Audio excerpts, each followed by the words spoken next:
Seorang pria gemar mengintip ponsel orang. Pasangan muda jadi target favoritnya, bahkan bisa seharian penuh. Namun, munculnya aplikasi Zahun App menjadi awal mimpi buruknya. Ahsan, pegawai pabrik ponsel, suatu hari menerima beberapa ponsel bekas murah dari pemilik yang sudah wafat. Rencananya, ponsel itu akan diperbarui dan dijual lagi. Namun, tak disadari, salah satu ponsel otomatis menginstal aplikasi saat menyala.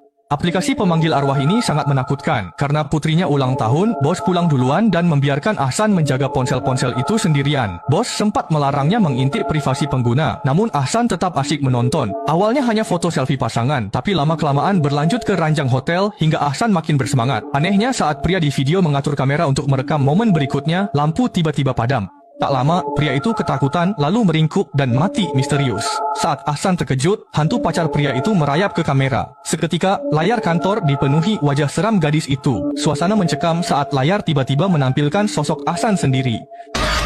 Ahsan akhirnya berhasil membuka pintu dan lari ke bawah. Tapi ternyata pintu utama terkunci rapat. Dia terpaksa kembali ke koridor dan melihat sosok bosnya yang sudah mati secara misterius. Tiba-tiba saja, hantu menyeramkan muncul dan langsung mencungkil kedua matanya. Karena dia suka mengintip, ia harus menanggung akibat yang sangat mengerikan ini. Semua itu bermula dari aplikasi pemanggil arwah di sebuah siaran langsung. Hari itu, Li Xiuyan dari klub cerita horor SMA Shanglin sedang melakukan siaran langsung untuk memperkenalkan aplikasi bernama pemanggil arwah. Untuk membuktikan keaslian aplikasi tersebut, mereka berencana melakukan siaran langsung supranatural di Gunung Yuandongshan yang sangat angker. Tengah malam, meski melihat papan peringatan larangan masuk di pintu masuk gunung, mereka tetap nekat masuk karena merasa semakin bersemangat. Setelah berjalan beberapa saat, mereka menemukan setumpuk perlengkapan persembahan serta sebuah boneka aneh di pinggir jalan. Belum sempat mereka berpikir lebih jauh lagi. Tak jauh dari sana, ada ranting tergantung terbalik di pohon besar, mirip ritual pemujaan. Ini meyakinkan mereka bahwa ada sesuatu di sini. Agar tak menyinggung makhluk halus, mereka segera menyajikan persembahan, dupa, dan arak. Setelah siap, mereka menyalakan aplikasi pemanggil arwah. Namun tiba-tiba lilin padam dan terdengar suara aneh. Sadar ada yang salah, mereka langsung berbalik dan terpaku diam.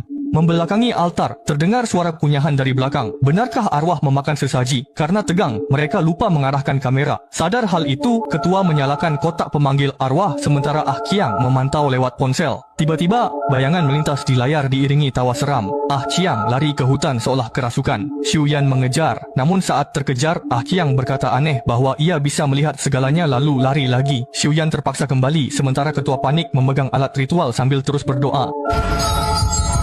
Pada saat itu, Xiuyan akhirnya menyadari ada yang tidak beres. Ia tidak lagi memedulikan siaran langsungnya dan berlari turun gunung dengan panik. Namun, saat sedang berlari, ia tiba-tiba berhenti dan tatapannya berubah menjadi ketakutan karena di tanah tergeletak sebuah mayat. Yang lebih mengerikan lagi, mayat itu ternyata adalah dirinya sendiri. Baru pada saat itulah ia sadar bahwa sebenarnya mereka semua sudah mati sejak memasuki gunung. Pada saat yang sama, seorang wanita yang suka begadang menonton video secara tidak sengaja melihat siaran langsung mereka. Tiba-tiba muncul aplikasi misterius di ponselnya. Meski dihapus berkali-kali, aplikasi itu selalu terpasang otomatis. Awalnya Xiaomei tak peduli dan tetap bekerja bersama kakaknya. Mereka tiba di sebuah rumah angker. Ternyata kakak beradik ini adalah pembersih spesialis rumah bekas kasus kematian. Meski larut malam, mereka tetap masuk. Setelah bersiap, mereka membuka pintu. Di dalam tampak genangan dan bekas tangan berdarah di meja, membuat suasana makin mencekam.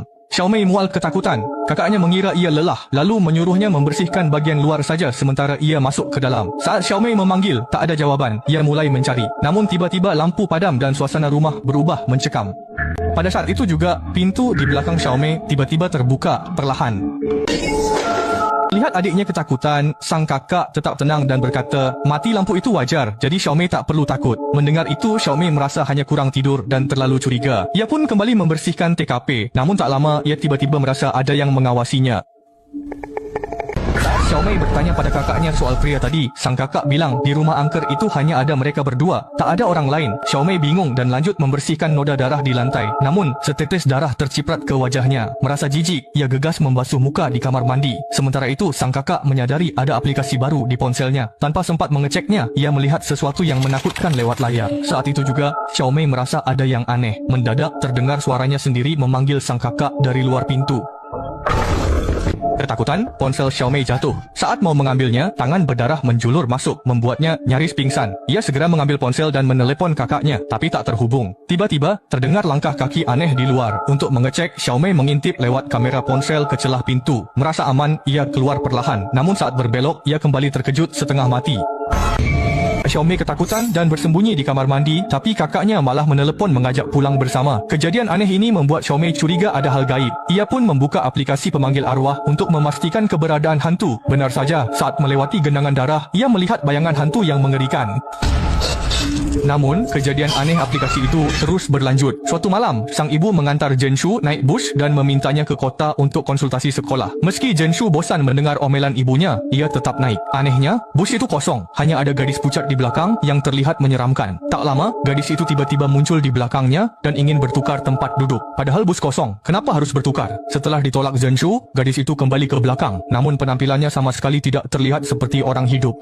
Saat Zhenshu masih ketakutan, tiba-tiba sahabatnya menelepon. Setelah berbincang-bincang, akhirnya ketegangan Zhenshu perlahan mereda. Ia mengeluh kepada sahabatnya bahwa ibunya terlalu keras, bahkan sampai ke tingkat yang gila. Lalu menceritakan tentang pertemuannya dengan gadis aneh itu. Namun tak lama kemudian, Zhenshu tiba-tiba menyadari bahwa gadis aneh itu telah berpindah tempat duduk dan kini duduk lebih dekat dengannya. Paman Zai menyalakan senter ponsel untuk melihat keadaan, namun bus itu kosong. Saat bingung, gadis aneh itu lewat lagi. Barang di tas Zhenshu jatuh, dan saat dipungut, tangannya berlumuran darah sementara si gadis berjongkok di belakangnya. Tiba-tiba bus berhenti dan sopir berkata, bus berangkat 20 menit lagi. Di rest area gelap, Zhenshu merasa aneh. Namun dibanding gadis seram itu, ia gegas ke toilet menelepon temannya agar dijemput. Mendadak, langkah kaki aneh terdengar, ia ketakutan. Saat membuka pintu, si gadis pucat muncul. Ketika ia hendak kabur, gadis itu memanggilnya. Pemandangan yang begitu aneh itu membuat Zhenshu ketakutan hingga ia lari terbirit-birit kembali ke bus.